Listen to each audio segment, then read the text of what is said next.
আপনাদেরকে কে বলেছে স্বাধীনতার রজত জয়ন্তী উপলক্ষে মাহফিলকে চ্যালেঞ্জ করে স্বাধীনতার 50 বছরের অনুষ্ঠানকে কলঙ্কিত করতে? শেখ হাসিনাকে বয়কট করুন।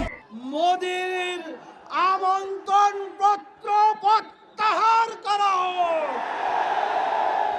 মৌলবাদীদের উত্থান নিয়ে আমরা চিন্তিত নই, কারণ বাংলাদেশের জনগণ জানে মৌলবাদীদের কিভাবে আপনার কন্ট্রোলে রাখতে পারে।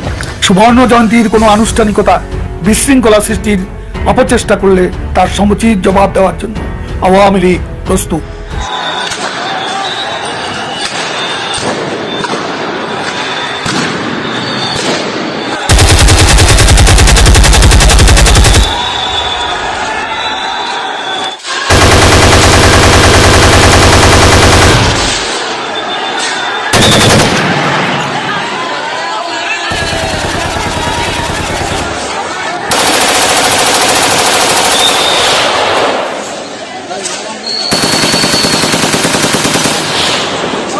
সংগ্রাম